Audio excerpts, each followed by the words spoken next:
თქვენი მყოფებით თერაპიული ზღაპრების და იგავების არხზე, მოგახსოვთ ფსიქოთერაპევტი მერაბ ბონიანი და შემოგთავაზეთ ზღაპრებს დიდებისათვის. ზღაპრის სახელია სილამაზე. მხოლოდ სილამაზით ფასობს ეს სამყარო, ფიქრობდა პრინცი ალმა და მთელი თავისი ცხოვრება მისკენ ისწრაფოდა. ფიქრობდა, რომ ბედნიერი იქნებოდა. ის ითმენდა ბევრ დანაკარგს, გაჭირვებას და მსხვერპლად სწირავდა საკუთარ თავს სიყვარულის უდიდეს კერებს. მაგრამ დახეთ უბედურებას, მას მუდამ თანსდევდა იმედგაცრუება, შესანიშნავი ნივთები, რომლებითაც ის ამშვენებდა თავის სასახლეს, აღარ ახარებდა მას შემდეგ, რაც მისი კუთვნილება ხდებოდა. უიშვიათესი ლამაზმანები, რომლებიც პრინცს გზად ხვდებოდნენ, პასუხობდნენ რა მის ვნებიან მოწოდებას, მაშინვე კარგავდნენ ინტერესს მისთვის და ის დაუსრულებლად გარბოდა ერთი შეყვარებულისაგან მეორისკენ, მეორესაგან მესამისკენ და ასე შემდეგ. მაგრამ რომ დაწეოდა და შეეჩერებინა სილამაზე, ისე რომ ის არ გამქრალიყო, პრინცს არ შეეძლო. შესაძლოა ჩემი იდეალისკენ სწრაფვაშია მთავარი აზრი, ფიქრობდა პრინცი, მაგრამ მაშინ ჩემს გზას არსად არ მივყავარ და მე წრეზე ვტრიალებ და ღამ-ღამობით მას ესიზმრებოდა იმ ყველას ფერხული, ვინც მას იზიდავდა. ისინი ხელი-ხელ ჩაკიდებულნი სიცილით მის ირგვლივ ტრიალებდნენ, ფანრით ათვალიერებდა მათ სახეებს და ვერც კი ასწრებდა მათ ცნობას. ისინი სულ უფრო სწრაფად ტრიალებდნენ, პრინცი კი ფსკერზე ვარდებოდა და იღვიძებდა. ასე შეიძლება ჭკუიდანაც გადავიდეს კაცი, სასოწარკვეთილი ფიქრობდა პრინცი და უკვე ფიქრობდა თავი მოეკლა. სწორედ ამ დროს მას ფერია გამოეცხადა. ის შვენიერი იყო, მაგრამ ყველაზე საოცარი იყო მისი უნარი გარეგნობის შეცვლისა. საკმარისი იყო პრინცი ნებისმიერ ლამაზმანს შეხვედროდა და მისით მოხიბლულიყო, რომ ფერია მაშინვე იღებდა მის იდეალის სახეს და სხეულს. ეს ჭეშმარიტად ღვთაებრივი ნიჭი იყო.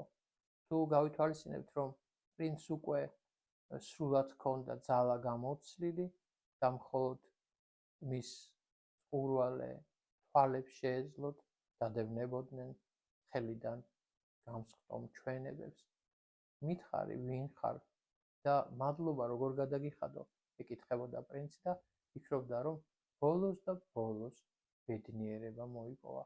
მადლობა არ არის საჭირო, პასუხობდა ფერია, ეს შენ და შენმა წარმოსახვამ შემქმნა მე. შენ ხომ თავად ხარ ჯადოქარი, თუმცა კი არაფერი იცი ამის შესახებ. ჯობდა რომ მას ხმა არ ამოეღო. პრინცისათვის კვლავ დადგა შავი დღეები. გამოდის, რომ მე თავად დავსდევ საკუთარ თავს, წუხდა პრინცი და ნამდვილად სხვადასხვა სახის მიღმა, რომელსაც ფერია იღებდა, მან ერთი და იგივე სული შეიგრძნო, მას შეეშინდა და მოეწყინა. ფერია უკვე აღარ იყო მისი მანუგეშებელი. ახლა რა გავქნა, რა გავაკეთო, სასოწარკვეთილი კითხულობდა პრინცი. წამოდი ჩემთან, შესთავაზა ფერიამ და ხელი მოჰკიდა. სასახლის კარს მიღმა ისინი შეხვდნენ ერთ შეუხედავ და უღიმღამო ღარიბ გოგონას, რომელსაც ადრე პრინცი ყურადღებას საერთოდ არ აქცევდა. დაახურე მას თავზე გვირგვინი და ყვავილები მიართვი, უბრძანა ფერიამ. პრინცი დამორჩილდა და დაინახა გოგონა უცებ როგორ შეიცვალა. სიხარულმა ისეთ შვენიერად აქცია, რომ თვალებს მოგაფშნეტინებდა. მაგრამ ყველაზე საკვირველი იყო ის, რომ საითაც არ უნდა გაეხედა ამ მზეთ უნახავს, ყველაფერი მაშინვე ცვლებოდა მისი მზერით. იყო შემოდგომა, მაგრამ უცებ კვლავ ამწვანდა ხეები და ამოვიდნენ ყვავილები, ფანტასტიკური სასახლეები, კეთილსურნელოვანი ბაღები, გარს შემოერტყა მათ. საკვირველი მუსიკა ისმოდა საღამოს ჰაერში, მრავალფეროვანი ფეიერვერკი იტყორცნებოდა ცისკენ და ესალმებოდა პრინცს. ეს რა არის? რა ხდება? მხოლოდ ჩურჩულიღა შეეძლო შეცრწუნებულ პრინცს. შენ ამ გოგონას სული გააღვიძე და მან კი თავის სამყაროში მოგახვედრა, უპასუხა ფერიამ. ყოველ სულს თავისი სამყარო აქვს და სიყვარული კი მის კარებს აღებს.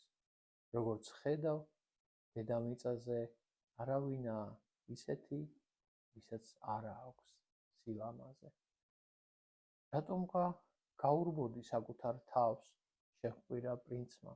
შესაძლოა ჩემი სულის ქვეყანა ასევე სასწაულებს ატარებს საკუთარ თავში. მალე წამიყვანე მასში.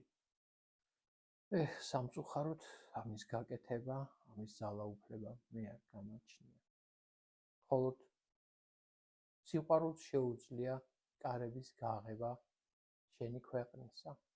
მხოლოდ შეყვარებულის თვალებს ძალუძს მასში ყველაფრის გარდაქმნა, ყველაფრის, რაც მასშია და მიანიჭოს ყოველივეს სიახლის და მარადიული ცვლილებების ძალა. პრინცი ალმა დაბრუნდა თავის სასახლეში და მისი მოგზაურობა დამთავრდა და ყველას, ვინც მასთან ხვდებოდა არა პრინცის თვალები, არამედ მისი გული, მისი სიყვარული მდიდრული მორთულობით ალამაზებდა სტუმრებს და შეჰყავდა მისი სულის ფანტასტიურ ბაღებში. იქ მარადიულად მეფობდა სილამაზე. ბედნიერების პრინცი შეარქვეს ალმას მისმა ქვეშემსდომებმა.